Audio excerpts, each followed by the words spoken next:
Hi ಸ್ನೇಹಿತರೆ, ಎಲ್ರಿಗೂ ನಮಸ್ಕಾರ. ನಾನು ನಂಜನಾಯಕ್. ಸ್ಪರ್ಧಾ ಕರ್ನಾಟಕ ಯೂಟ್ಯೂಬ್ ಚಾನಲ್ಗೆ ನಿಮಗೆಲ್ಲರಿಗೂ ಕೂಡ ಆತ್ಮೀಯವಾದ ಸ್ವಾಗತ. ಸ್ನೇಹಿತರೆ, ಬಹುದಿನಗಳ ನಿರೀಕ್ಷೆಯಂತೆ ಆಲ್ರೆಡಿ ಪೊಲೀಸ್ ಕಾನ್ಸ್ಟೇಬಲ್ ಹುದ್ದೆ ಅನ್ನೋಂಥದ್ದು ನೋಟಿಫಿಕೇಶನ್ ಆಗಿರುವಂಥದ್ದು. ಸೊ ಆ ನೋಟಿಫಿಕೇಶನ್ ನಿಮಗೆಲ್ಲರಿಗೂ ಕೂಡ ಆಲ್ರೆಡಿ ಮಾಹಿತಿ ಸಿಕ್ಕಿದೆ. ಆ ನೋಟಿಫಿಕೇಶನ್ ಅಲ್ಲಿ ನೋಡಿ, ನಾನ್ HKಗೆ ಸಂಬಂಧಪಟ್ಟಂತೆ 3395 ಹುದ್ದೆಗಳು ನೋಟಿಫಿಕೇಶನ್ ಆಗಿರುವಂಥದ್ದು. ಹಾಗೆ KK ಅಥವಾ HKಗೆ ಸಂಬಂಧಪಟ್ಟಂತೆ 596 ಹುದ್ದೆಗಳು ಇದ್ದಾವೆ. ಸೊ ನೋಡಿ, ಆನ್ಲೈನ್ ಅಪ್ಲಿಕೇಶನ್ ಯಾವಾಗ ಸ್ಟಾರ್ಟ್ ಆಗುತ್ತಪ್ಪ ಅಂದರೆ 8/6/2026 ಸ್ಟಾರ್ಟ್ ಆಗುತ್ತೆ. ಅಪ್ಲಿಕೇಶನ್ ಕ್ಲೋಸ್ ಆಗುವಂಥ ಡೇಟು 3/7/2026 ಎಂಡ್ ಆಗುತ್ತೆ. ಸೊ ನೋಡಿ, ಇದಕ್ಕೆ PU ಪಾಸ್ ಆದರೆ ಸಾಕು, ನೀವೆಲ್ಲರೂ ಕೂಡ ಅಪ್ಲೈಯನ್ನು ಮಾಡ್ಬೋದು. ಈ ಪೊಲೀಸ್ ಕಾನ್ಸ್ಟೇಬಲ್ ಹುದ್ದೆಗೆ ಸಂಬಂಧಪಟ್ಟಂತೆ ನಮ್ಮಲ್ಲಿ ಆಫ್ಲೈನ್ ಮತ್ತು ಆನ್ಲೈನ್ ಎರಡೂ ಕೋರ್ಸನ್ನು ಕೂಡ ನಾವು ಮಾಡ್ತಾ ಇದ್ದೀವಿ. ಯಾರಿಗೆ ಆಫ್ಲೈನ್ ಕ್ಲಾಸಿಗೆ ಬರೋಕ್ಕಾಗಲ್ವೋ ನೀವು ಆನ್ಲೈನ್ ಕೋರ್ಸನ್ನು ಪರ್ಚೇಸ್ ಮಾಡ್ಕೋಬಹುದು. ಹಾಗೆ ಆಫ್ಲೈನ್ ಕ್ಲಾಸನ್ನು ಇದೇ 10ನೇ ತಾರೀಕಿನಿಂದ ಪ್ರಾರಂಭಿಸ್ತಾ ಇದ್ದೀವಿ. 10/6/2026 ಆಫ್ಲೈನ್ ಕ್ಲಾಸ್ ಸ್ಟಾರ್ಟ್ ಆಗುತ್ತೆ. 45 ಡೇಸ್ ಕ್ರಾಸ್ ಕೋರ್ಸ್ ಇರುತ್ತೆ. ಫುಲ್ ಡೇ ಕ್ಲಾಸ್ ಇರುತ್ತೆ. ನಿಮಗೆ ಏನು ಸಿಲೆಬಸ್ ಇದಾವಲ್ಲ ಅಷ್ಟು ಸಿಲೆಬಸ್ಸನ್ನು ನಿಮಗೆ ಪೊಲೀಸ್ ಕಾನ್ಸ್ಟೇಬಲ್ ಎಕ್ಸಾಮಿಗೆ ರಿಲೀಸ್ ಮಾಡಿರುವಂತಹ ಸಿಲೆಬಸ್ಸನ್ನು ಆಧಾರವಾಗಿ ಇಟ್ಕೊಂಡು ಕ್ಲಾಸನ್ನು ಮಾಡಿಕೊಡ್ತೀವಿ.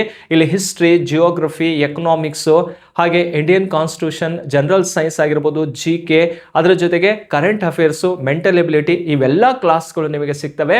45 ಡೇಸಲ್ಲಿ ಕಂಪ್ಲೀಟ್ ಆಗಿರುವಂತಹ ಒಂದು ಕೋರ್ಸನ್ನು ನಿಮಗೆ ಮುಗಿಸ್ಕೊಡ್ತೀವಿ. ಹಾಗೆ ಆನ್ಲೈನ್ ಕೋರ್ಸು ಕೂಡ ನೀವು ಪರ್ಚೇಸ್ ಮಾಡ್ಕೋಬಹುದು.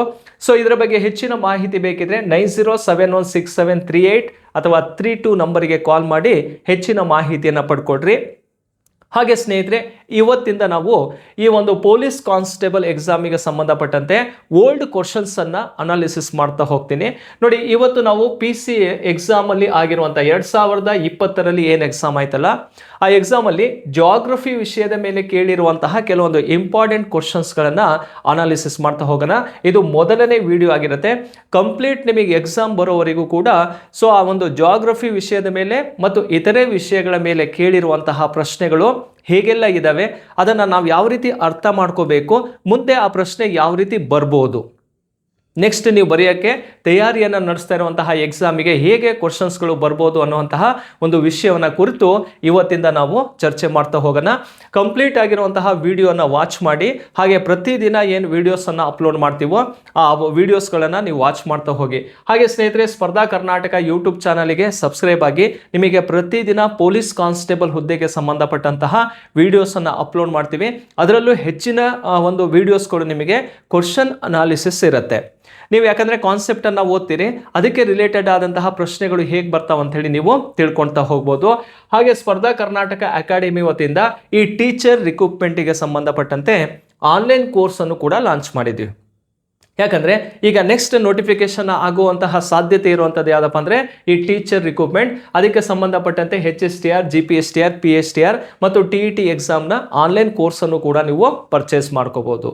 ಹಾಗಾದರೆ ಇವತ್ತು ಪೊಲೀಸ್ ಎಕ್ಸಾಮಿಗೆ ಸಂಬಂಧಪಟ್ಟಂತಹ ಮೊದಲನೇ ಸರಣಿಯ ಮೊದಲನೇ ಪ್ರಶ್ನೆ ಯಾವುದು ಅಂತ ಹೇಳಿ ನೋಡಿದಾಗ, ನೋಡಿ ಸ್ನೇಹಿತರೆ, ಕ್ವಶನ್ ಯಾವುದಿದೆ ಅಂತ ನೋಡ್ಕೊಳ್ಳೋಣ. ಈ ಕೆಳಗಿನವುಗಳಲ್ಲಿ ಯಾವುದು ಸರಿಯಲ್ಲ ಅಂತ ಹೇಳಿ ಇದೆ.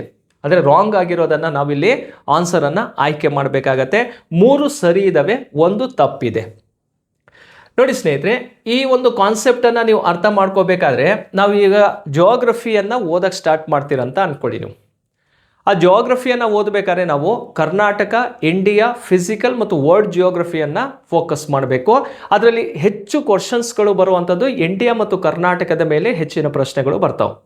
ಈ ಪೊಲೀಸ್ ಎಕ್ಸಾಮಲ್ಲಿ ಕೆಲವೊಂದು ಎಕ್ಸಾಮಲ್ಲಿ ನೋಡಿ 25 ಕ್ವಶನ್ವರೆಗೂ ಕೂಡ ಕೊಟ್ಟಿದ್ದಾನೆ. ಮಿನಿಮಮ್ ಅಂದರೆ ಒಂದು 15 ಕ್ವಶನ್ಸು ಜಿಯೋಗ್ರಫಿ ಮೇಲೆ ಕೊಟ್ಟಿರ್ತಾನೆ. ಅದನ್ನು ಆದಷ್ಟು ಇಂಡಿಯಾ, ಕರ್ನಾಟಕವನ್ನು ಹೆಚ್ಚಿನ ಫೋಕಸನ್ನು ಮಾಡಿಕೊಂಡು ನೀವು ಓದ್ತಾ ಹೋಗಿ. ಹಾಗೆ ಫಿಸಿಕಲ್ಲು ಮತ್ತು ವರ್ಡನ್ನು ಕೂಡ ಕವರ್ ಮಾಡ್ಕೋಬೇಕಾಗತ್ತೆ. ಆ ನಿಟ್ಟಿನಲ್ಲಿ ಯಾವ್ಯಾವ ಒಂದು ಕಾನ್ಸೆಪ್ಟ್ ಮೇಲೆ ಪ್ರಶ್ನೆಗಳು ಬಂದಿದ್ದಾವಂತನೂ ಕೂಡ ಆ ಪ್ರಶ್ನೆಯ ಮೂಲಕನೇ ನಿಮಗೆ ಹೇಳ್ತಾ ಹೋಗ್ತೀನಿ. ನೋಡಿ, ಮೊದಲನೇ ಪ್ರಶ್ನೆ ಏನಿದೆ ಅಂತ ಹೇಳಿದ್ರೆ ಯಾವುದು ಸರಿಯಲ್ಲ ಅಂತ ಇದೆ. ಇಲ್ಲಿ ಕೊಟ್ಟಿರುವಂಥದ್ದು ಕಣಿವೆ ಮಾರ್ಗಗಳನ್ನು ಕೊಟ್ಟಿದ್ದಾನೆ. ಕಣಿವೆ ಮಾರ್ಗಗಳು ಓಕೆ. ಸೊ ಮೌಂಟೇನ್ ಪಾಸಲ್ಲಿ ಈ ಒಂದು ಕಾನ್ಸೆಪ್ಟ್ ಏನಿದೆಯಲ್ಲ, ಆಗೊಂಬೆ ಘಾಟ್, ಚಾರ್ಮುಡಿ ಘಾಟ್, ಸಿರಾಡಿ ಘಾಟ್, ಹುಲಿಕಲ್ ಘಾಟ್ ಅಂತೇಳಿ, ಇದು ಕರ್ನಾಟಕ ಜಿಯೋಗ್ರಫಿಗೆ ಸಂಬಂಧಪಟ್ಟಂತಹ ಒಂದು ಪ್ರಶ್ನೆಯಾಗಿರುತ್ತೆ. ಹಾಗಾಗಿ ಇಲ್ಲಿ ಆಗೊಂಬೆ ಘಾಟ್ ಅಥವಾ ಆಗೊಂಬೆ ಕಣಿವೆ ಮಾರ್ಗ ಎನ್ನುವಂಥದ್ದು ಎಲ್ಲಿಂದ ಎಲ್ಲಿಗೆ ಕನೆಕ್ಟ್ ಮಾಡುತ್ತೆ ಅಂತ ಕೇಳಿದಾಗ ನೋಡಿ, ಉಡುಪಿ ಮತ್ತು ಶಿವಮೊಗ್ಗಕ್ಕೆ ಕನೆಕ್ಟ್ ಮಾಡುತ್ತಂದ್ರೆ ಇದು ಸರಿಯಾದಂತಹ ಉತ್ತರವಾಗಿರುತ್ತೆ. ಆಗೊಂಬೆ ಘಾಟು ಉಡುಪಿ ಮತ್ತು ಶಿವಮೊಗ್ಗ, ಅಥವಾ ಶಿವಮೊಗ್ಗದಿಂದ ನಾವು ಉಡುಪಿಗೆ ಹೋಗ್ಬೇಕಂದ್ರೆ ಯಾವ ಕಣಿವೆ ಮಾರ್ಗದ ಮೂಲಕ ಹೋಗ್ತೀವಿ? ಆಗೊಂಬೆ ಘಾಟ್ ಮೂಲಕನೇ ಹೋಗುವಂಥದ್ದು. ಹಾಗೆ ಚಾರ್ಮುಡಿ ಘಾಟ್ ಅಂತ ಇದೆ ನೋಡಿ, ಚಾರ್ಮುಡಿ ಘಾಟ್ ಮಂಗಳೂರು ಮತ್ತು ಚಿಕ್ಕಮಗಳೂರಿಗೆ ಕನೆಕ್ಟ್ ಮಾಡುವಂತಹ ಒಂದು ಘಾಟ್ ಆಗಿರುತ್ತೆ ಚಾರ್ಮುಡಿ. ನೆಕ್ಸ್ಟ್ ನೋಡಿ, ಸಿರಾಡಿ ಘಾಟ್ ಅಂತ ಇದೆ, ಹಾಸನ ಮತ್ತು ಮಂಗಳೂರಿಗೆ ಕನೆಕ್ಟ್ ಮಾಡುತ್ತೆ ನೋಡಿ. ಹಾಸನದಿಂದ ಸಕಲೇಶ್ಪುರಕ್ಕೆ ಬರುತ್ತೆ, ಸಕಲೇಶ್ಪುರದಿಂದ ಮಂಗಳೂರಿಗೆ ಕನೆಕ್ಟ್ ಮಾಡುವಂಥ ಘಾಟ್ ಯಾವುದಪ್ಪ ಅಂದರೆ ಸಿರಾಡಿ ಘಾಟ್. ಇದು ಕೂಡ ಸರಿಯಾಗಿರುವಂಥದ್ದು. ಹಾಗಾದರೆ ಈ ಮೂರು ಸರಿಯಾಗಿದೆ ಅಂದರೆ ಯಾವುದು ತಪ್ಪಾಗಿದೆ ಅಂತೇಳಿ ನಾವು ಹಾಗೆ ಆನ್ಸರ್ ಮಾಡ್ಬೋದು. ಹುಲಿಕಲ್ ಘಾಟ್ ಅನ್ನುವಂಥದ್ದು ತಪ್ಪಾಗಿರುವಂಥದ್ದು. ಹಾಗಾದರೆ ಇದಕ್ಕೆ ಸರಿಯಾದಂತಹ ಉತ್ತರ ಯಾವುದಾಗಿರುತ್ತೆ ನೋಡಿ, ಹುಲಿಕಲ್ ಘಾಟ್ ಎನ್ನುವಂಥದ್ದು ಶಿವಮೊಗ್ಗ. ಓಕೆ, ಶಿವಮೊಗ್ಗದಿಂದ ತುಮಕೂರಿಗೆ ಹೋಗಲ್ಲ, ಅದು ತುಮಕೂರಿಗೆ ಹೋಗೋದಾದರೆ ಹೈವೇನೇ ಸಿಗತ್ತೆ ನಮಗೆ, ಕಣಿವೆ ಮಾರ್ಗ ಸಿಗಲ್ಲ. ಹಾಗಾಗಿ ಶಿವಮೊಗ್ಗದಿಂದ ಎಲ್ಲಿಗೆ ಕನೆಕ್ಟ್ ಮಾಡುತ್ತಪ್ಪ ಅಂದರೆ ಕುಂದಾಪುರಕ್ಕೆ ಕನೆಕ್ಟ್ ಮಾಡೋದು. ಕ್ಲಿಯರಾ? ಈ ಕುಂದಾಪುರ ಅಂತ ಇದ್ದಿದ್ರೆ ಇದು ಕೂಡ ಸರಿಯಾದಂಥ ಉತ್ತರವಾಗ್ತಿತ್ತು. ಹಾಗಾದರೆ ಹುಲಿಕಲ್ ಘಾಟ್ ಎನ್ನುವಂಥದ್ದು ಶಿವಮೊಗ್ಗದಿಂದ ಎಲ್ಲಿಗೆ ಕನೆಕ್ಟ್ ಮಾಡುತ್ತಪ್ಪ ಅಂದರೆ ಕುಂದಾಪುರಕ್ಕೆ ಸಂಪರ್ಕ ಕಲ್ಪಿಸುವಂತಹ ಒಂದು ಕಣಿವೆ ಮಾರ್ಗ. ನೋಡಿ, ರೆಗ್ಯುಲರ್ ಕ್ವಶನ್ಸು ಈ ಕಣಿವೆ ಮಾರ್ಗದ ಬಗ್ಗೆ ಪೊಲೀಸ್ ಎಕ್ಸಾಮ್ಸಲ್ಲಿ ಬಹಳಷ್ಟು ಕ್ವಶನ್ಸ್ ರಿಪೀಟ್ ಆಗಿರುವಂಥದ್ದು. ಹಾಗಾಗಿ ನೀವು ತಿಳ್ಕೋಬೇಕಾಗಿರುವಂತಹ 4 ಪ್ರಮುಖ ಕಣಿವೆ ಮಾರ್ಗಗಳು ಇಲ್ಲೇ ನಿಮಗೆ ಸಿಕ್ಬಿಡ್ತಾವೆ. ಒಂದು ಆಗೊಂಬೆ ಘಾಟ್ ಇದೆ, ಚಾರ್ಮುಡಿ ಘಾಟ್ ಇದೆ, ಸಿರಾಡಿ ಘಾಟ್ ಇದೆ ಮತ್ತು ಹುಲಿಕಲ್ ಘಾಟು ಎಲ್ಲಿಂದ ಎಲ್ಲಿಗೆ ಕನೆಕ್ಟ್ ಮಾಡ್ತಾವಂತೇಳಿ ತಿಳ್ಕೋಬೇಕು. ನೋಡಿ, ಈ ಕಣಿವೆ ಮಾರ್ಗ ಅಂದರೆ ಏನಪ್ಪ ಅಂತ ಕೇಳಿದಾಗ ಒಂದು ಕಡೆ ಮೈದಾನ ಇರುತ್ತೆ, ಮತ್ತೊಂದು ಕಡೆ ಕರಾವಳಿ ಇರುತ್ತೆ. ಈ ಕೋಸ್ಟಲ್ಲು ಮತ್ತು ಪ್ಲೈನಿಗೆ ಕನೆಕ್ಟ್ ಮಾಡುವಂತಹ ಒಂದು ಮಾರ್ಗವನ್ನೇ ಕಣಿವೆ ಮಾರ್ಗ ಅಂತ ಕರಿತೀವಿ. ಈಗ ತೀರ್ಥಹಳ್ಳಿಯಿಂದ ಆಗೊಂಬೆ ಹೋಗ್ತೀವಿ, ಆಗೊಂಬೆಯಿಂದ ನಾವು ಕೋಸ್ಟಲಿಗೆ ಹೋಗ್ಬೇಕಂದ್ರೆ ಸಂಪೂರ್ಣವಾಗಿ ಅಲ್ಲಿ ಇಳಿಜಾರಿನಿಂದ ಕೂಡಿರುವಂತಹ ಪ್ರದೇಶವಾಗಿರುತ್ತೆ. ಅದೇ ಆಗೊಂಬೆ ದಾಟಿ ತೀರ್ಥಹಳ್ಳಿ ದಾಟಿ ಮುಂದೆ ಬಂದಂಗೆ ಏನಾಗುತ್ತೆ, ಮೈದಾನ ಸ್ಟಾರ್ಟ್ ಆಗ್ತಾ ಇರುತ್ತೆ. ಹಾಗಾಗಿ ಮೈದಾನ ಮತ್ತು ಕರಾವಳಿ ಪ್ರದೇಶಕ್ಕೆ ಸಂಪರ್ಕ ಕಲ್ಪಿಸೋದನ್ನೇ ಏನಂತ ಕರಿತೀವಿ ನಾವು? ಕಣಿವೆ ಮಾರ್ಗಗಳು ಅಂಥೇಳಿ ಕರೆಯುವಂಥದ್ದು. ಮೊದಲನೇ ಪ್ರಶ್ನೆಗೆ ಡಿ ಅನ್ನೋದು ಸರಿಯಾದಂತಹ ಉತ್ತರ ಆಗಿರುತ್ತೆ. ನೆಕ್ಸ್ಟು 2ನೇ ಪ್ರಶ್ನೆಗೆ ಹೋಗೋಣ. ಈ ಕೆಳಗಿನವುಗಳಲ್ಲಿ ಯಾವುದು ಸರಿಯಲ್ಲ ಅಂತ ಇದೆ ನೋಡಿ. ಯಾವುದು ಸರಿಯಲ್ಲ ಅಂತ ನೋಡಿದಾಗ ಇಲ್ಲಿ ಕೆಲವೊಂದು ರೆವಲ್ಯೂಷನ್ ಬಗ್ಗೆ ಕೊಟ್ಟಿದ್ದಾನೆ, ಕ್ರಾಂತಿಗಳು ಅಂತ ಕರಿತೀವಿ. ಅಗ್ರಿಕಲ್ಚರ್ ರೆವಲ್ಯೂಷನ್ ರಿಲೇಟೆಡ್ ಆಗಿರೋದು. Agriculture and agriculture allied sector ಅಂತ ಬರ್ತಾವೆ.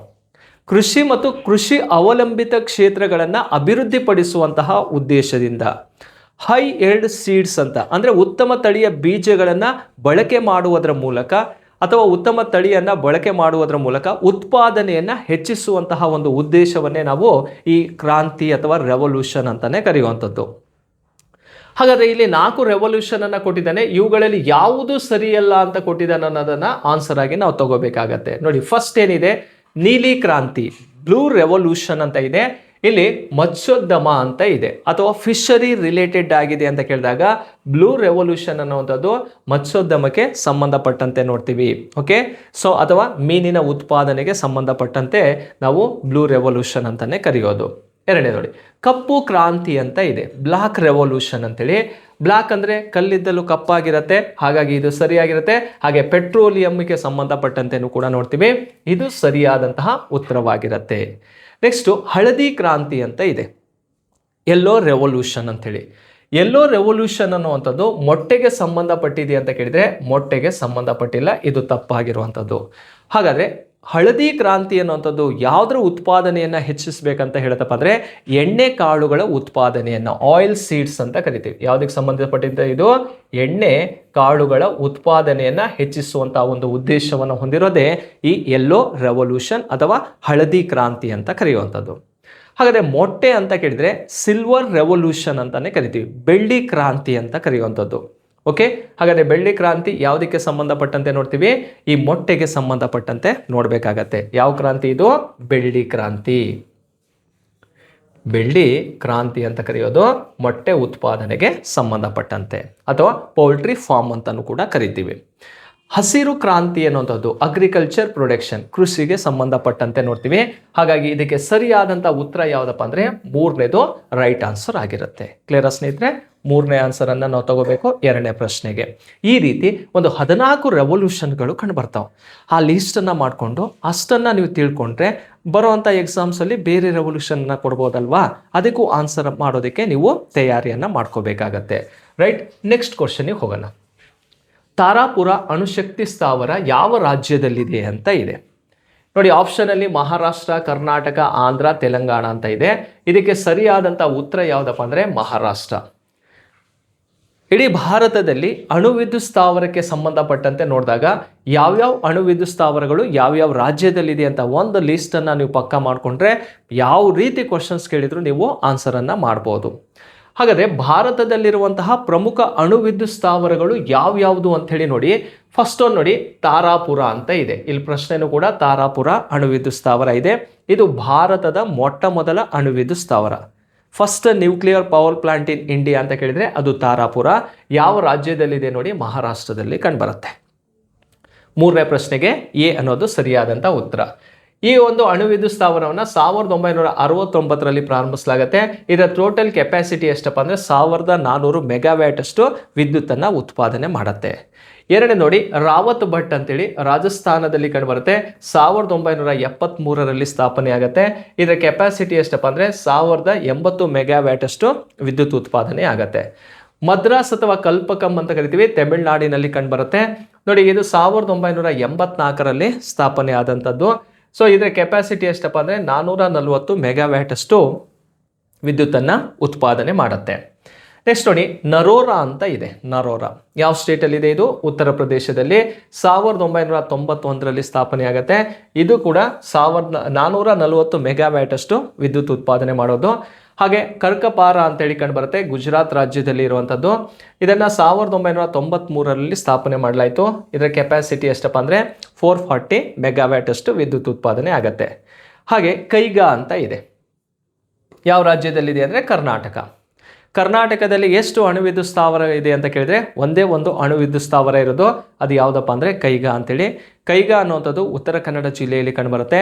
ಆ ಉತ್ತರ ಕನ್ನಡ ಜಿಲ್ಲೆಯಲ್ಲಿ ಯಾವ ನದಿಯ ದಂಡೆ ಮೇಲಿದೆ ಅಂತ ಕೇಳಿದರೆ ಕಾಳಿ ನದಿಯ ದಂಡೆ ಮೇಲೆ ಕಂಡುಬರುವಂಥದ್ದು.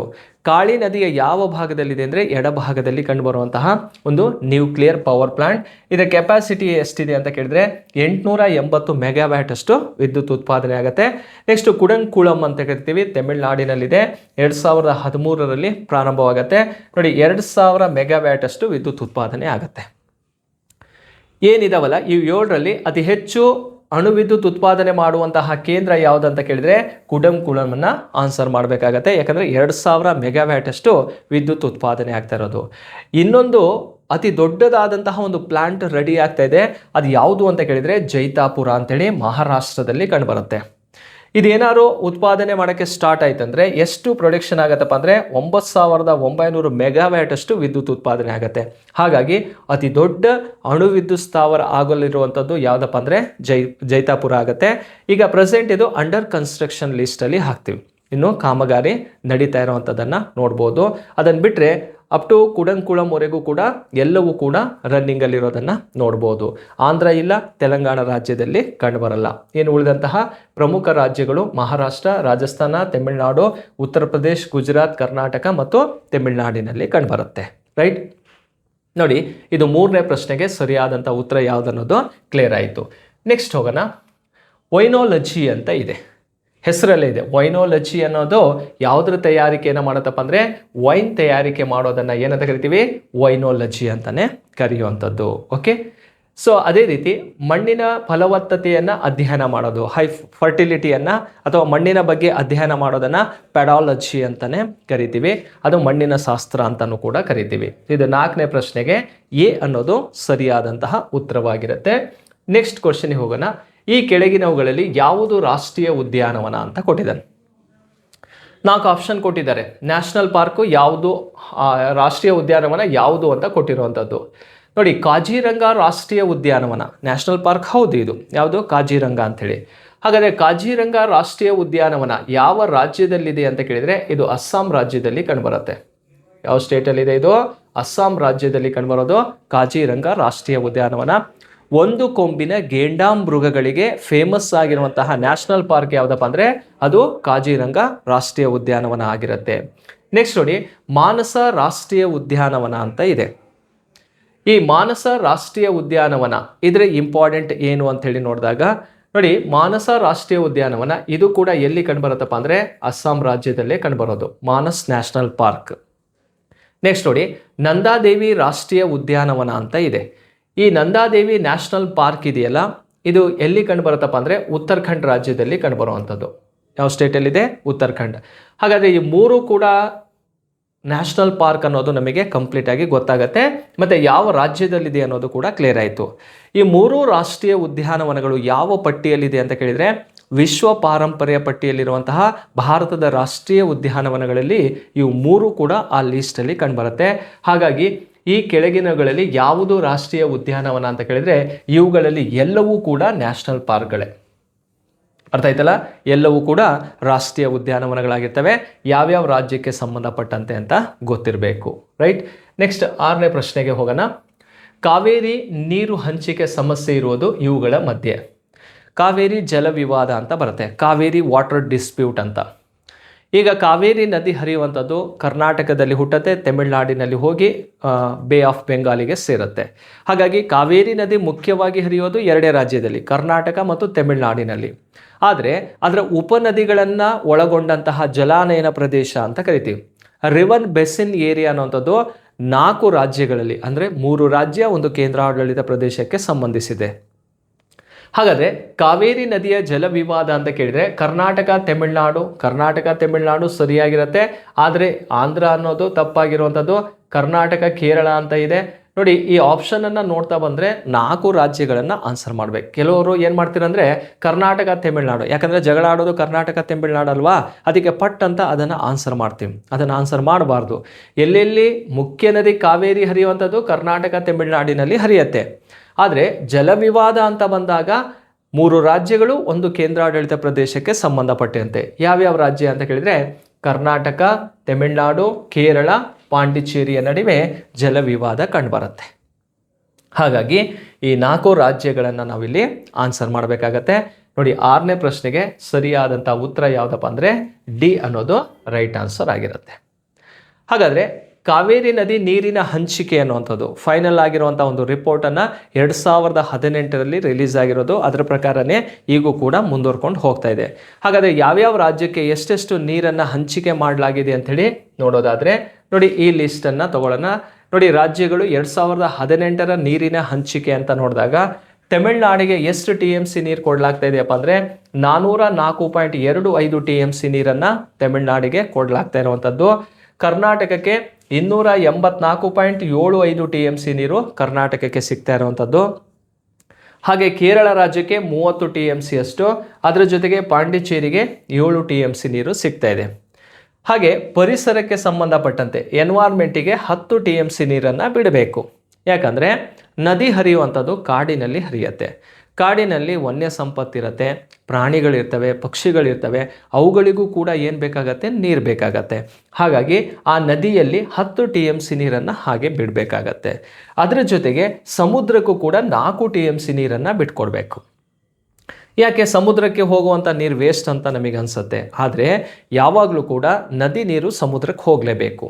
ಅದರಿಂದ 2 ಬೆನಿಫಿಟ್ ಇದೆ. ಯಾಕಂದರೆ ನದಿಯ ನೀರು ಸಮುದ್ರಕ್ಕೆ ಹೋಗಲಿಲ್ಲ ಅಂದರೆ ಸಮುದ್ರದ ನೀರು ಯಾವ ಕಡೆ ಬರುತ್ತಪ್ಪ ಅಂದರೆ ಭೂಭಾಗದ ಕಡೆ ಬರುತ್ತೆ. ಆ ಭೂಭಾಗದ ಕಡೆ ಬಂತಂದರೆ ಆ ಪ್ರದೇಶ ಪೂರ್ತಿ ಸಾಲ್ಟ್ ಏರಿಯಾವಾಗಿ ಕನ್ವರ್ಟ್ ಆಗತ್ತೆ. ಅಂದರೆ ಉಪ್ಪಿನಿಂದ ಲವಣತೆಯಿಂದ ಕೂಡಿರುವಂತಹ ಭೂಪ್ರದೇಶವಾಗತ್ತೆ. ಅದು ಕೃಷಿ ಚಟುವಟಿಕೆಗೆ ತುಂಬ ಹಾನಿಯನ್ನು ಉಂಟು ಮಾಡುತ್ತೆ. ಹಾಗಾಗಿ ಸಮುದ್ರದ ನೀರು ಭೂಭಾಗದ ಕಡೆ ಬರಬಾರ್ದಂದ್ರೆ ನದಿ ನೀರನ್ನು ಎಲ್ಲಿ ಬಿಡಬೇಕು? ಸಮುದ್ರಕ್ಕೆ ಬಿಡಬೇಕು. ಇನ್ನೊಂದು, ಈಗ ಸಾಗರ ಸಮುದ್ರ ಭಾಗ ಅಂತ ನೋಡಿದಾಗ ನಾವಿಲ್ಲಿ ಅಲ್ಲಿ ನದಿ ನೀರು ಹೋದಾಗ ಅಲ್ಲಿ ಫಿಶರಿ ಜಾಸ್ತಿ ಕಂಡುಬರುತ್ತೆ. ಯಾಕಂದರೆ ನದಿ ನೀರು ಕಂಪ್ಲೀಟ್ ಯಾವುದರಲ್ಲಿ ಮೀನು ಅನ್ನುವಂಥದ್ದು ಕಂಪ್ಲೀಟ್ ಉಪ್ಪು ನೀರಿನಲ್ಲಿ ಇರಲ್ಲ. ಎಲ್ಲಿ ಸಿಹಿ ನೀರು ಉಪ್ಪು ನೀರು ಇರ್ತಾ ಆ ಭಾಗದಲ್ಲಿ ಮೀನು ಹೆಚ್ಚಾಗಿ ಕಂಡುಬರುತ್ತೆ. ಹಾಗಾಗಿ ಆ ಸಮುದ್ರದಲ್ಲಿರುವಂತಹ ಜೀವಿಗಳಿಗೂ ಕೂಡ ನೀರಿನ ಅವಶ್ಯಕತೆ ಇರುತ್ತೆ, ಅದು ಫ್ರೆಶ್ ವಾಟರ್. ಹಾಗಾಗಿ 4 TMC ನೀರನ್ನು ಬಿಡಬೇಕನ್ನೋದು ರೂಲ್ ಇರುವಂಥದ್ದು. ಇದು ನೀರಿನ ಹಂಚಿಕೆಯನ್ನು ನಾವು ಇಲ್ಲಿ ನೋಡ್ತಾ ಹೋಗ್ಬೋದು. ನೋಡಿ, ತಮಿಳುನಾಡಿದೆ, ಕೇರಳ ಇದೆ, ಕರ್ನಾಟಕ ಇದೆ, ಪಾಂಡಿಚೇರಿನೂ ಕೂಡ ಕಂಡುಬರುತ್ತೆ. ಇದಕ್ಕೆ ಆನ್ಸರು ಕೂಡ ನಾವು ಡಿ ಅನ್ನು ಸರಿಯಾದಂಥ ಉತ್ತರ ಅಂತ ತಗೊಳ್ತೀವಿ. ನೆಕ್ಸ್ಟ್ ಹೋಗೋಣ 7ನೇ ಪ್ರಶ್ನೆಗೆ. ಈ ಕೆಳಗಿನವುಗಳಲ್ಲಿ ಕೃಷ್ಣಾ ನದಿಯ ಉಪನದಿ ಯಾವುದು ಅಂತ ಇದೆ. ಆಪ್ಷನಲ್ಲಿ 4 ಯಾವ್ಯಾವ್ದು ಕೊಟ್ಟಿದ್ದಾರೆ ನೋಡಿ. ಮಲಪ್ರಭಾ ಇದೆ, ಘಟಪ್ರಭಾ, ಭೀಮಾ, ಇವುಗಳಲ್ಲಿ ಎಲ್ಲವೂ ಅಂತ ಇದೆ. ಎಲ್ಲವೂ ಕೂಡ ಯಾವ ನದಿಯ ಉಪನದಿ ಅಂತ ಕರಿತೀವಿ ನಾವು? ಕೃಷ್ಣಾ ನದಿಯ ಉಪನದಿ ಅಂತಾನೆ ಕರೆಯುವಂಥದ್ದು. ನೋಡಿ, ಕೃಷ್ಣಾ ನದಿ ಹರ್ಕೊಂಡು ಹೋಗ್ಬೇಕಾದ್ರೆ ಅದರ ಜಲಾನಯನ ಪ್ರದೇಶವನ್ನು ನೋಡಿದಾಗ ಈಗ ಒಂದು ಬೆಟ್ಟದಿಂದ ಮಹಾರಾಷ್ಟ್ರದ ಮಹಾಬಲೇಶ್ವರದಿಂದ ಹುಟ್ಕೊಂಡ್ಬರತ್ತೆ, ಹೋಗಿ ಆಂಧ್ರ ಪ್ರದೇಶದಲ್ಲಿ ಬಂಗಾಳ ಕೊಲ್ಲಿಯನ್ನು ಸೇರುತ್ತೆ ಕೃಷ್ಣಾ ನದಿ. ಕೃಷ್ಣಾ ನದಿ ಹರ್ಕೊಂಡು ಹೋಗ್ಬೇಕಾದ್ರೆ ಆ ನದಿ ಪೂರ್ವ ದಿಕ್ಕಿಗೆ ಹರಿಯೋದ್ರಿಂದ ಯಾವ ಕಡೆ ಹೋಗ್ತಾ ಇದೆ? ಈಸ್ಟ್ ಕಡೆ ಹೋಗ್ತಾ ಇದೆ.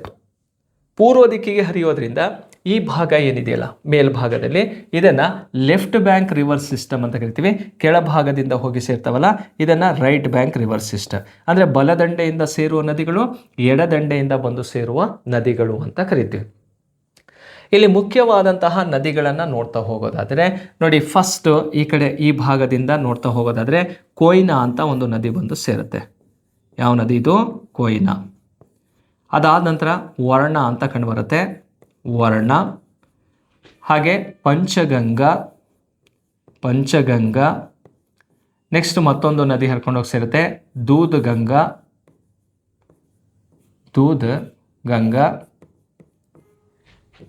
ಅದಾದ ನಂತರದಲ್ಲಿ ಘಟಪ್ರಭಾ. ನೆಕ್ಸ್ಟ್ ನದಿ ಸೇರೋದು ಮಲಪ್ರಭಾ.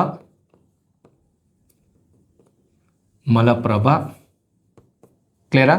ಅದಾದ ನಂತರ ತುಂಗಭದ್ರಾ, TB ನದಿ ಹೋಗಿ ಸೇರುತ್ತೆ ತುಂಗಭದ್ರಾ. ನೋಡಿ, ಕೊಯ್ನಾ, ವರ್ಣ, ಪಂಚಗಂಗಾ, ದೂದ್ಗಂಗಾ, ಘಟಪ್ರಭಾ, ಮಲಪ್ರಭಾ, ತುಂಗಭದ್ರಾ ನದಿಗಳು. ಇವೆಲ್ಲ ಯಾವ ಬ್ಯಾಂಕ್ ರಿವರ್ ಸಿಸ್ಟಮ್ ಅಂತ ಕರಿತೀವಿ ನಾವು? ಬಲದಂಡೆಯಿಂದ ಹೋಗಿ ಸೇರುವಂತಹ ನದಿಗಳು ಅಂತಾನೆ ಕರಿತೀವಿ. ಎಡದಂಡೆ ಅಂತ ಬಂದಾಗ ನೋಡಿ, ಈ ಭಾಗದಲ್ಲಿ ಯರ್ಲಾ ಅಂತ ನದಿ ಬರುತ್ತೆ, ಯರ್ಲಾ. ನೆಕ್ಸ್ಟ್ ನದಿ ಬರೋದು ಡೋಣಿ ಅಂತ, ಡೋಣಿ. ಅದಾದ ನಂತರ ಭೀಮಾ ನದಿ ಬರುತ್ತೆ, ಭೀಮಾ. ನೆಕ್ಸ್ಟ್ ಲಾಸ್ಟ್ ಇವರ್ ಯಾವುದು? ಮೂಸಿ ನದಿ ಅಂತ ಹರ್ಕೊಂಬಂದು ಸೇರುತ್ತೆ, ಮೂಸಿ. ಈ ರೀತಿ ಉಪನದಿಗಳು ಅಂತ ಬಂದಾಗ ಈ ರೀತಿ ಸ್ಟ್ರಕ್ಚರ್ ನಮಗೆ ಗೊತ್ತಿರಬೇಕಾಗತ್ತೆ. ಈ ಸ್ಟ್ರಕ್ಚರ್ ಗೊತ್ತಿದ್ರೆ ನಾವು ಈಸಿಯಾಗಿ ಆನ್ಸರನ್ನು ಮಾಡ್ತಾ ಹೋಗ್ಬೋದು. ನೋಡಿ, ಮಲಪ್ರಭಾ, ಘಟಪ್ರಭಾ ಇವೆರಡು ಕೂಡ ಯಾವ ದಂಡೆಯ ನದಿಗಳು ಅಂತ ಕೇಳಿದರೆ ಬಲದಂಡೆಯಿಂದ ಬಂದು ಸೇರುವ ನದಿಗಳು. ಭೀಮಾ ಅನ್ನುವಂಥದ್ದು ಎಡದಂಡೆಯಿಂದ ಬಂದು ಸೇರುವಂತಹ ನದಿಯಾಗಿರುತ್ತೆ.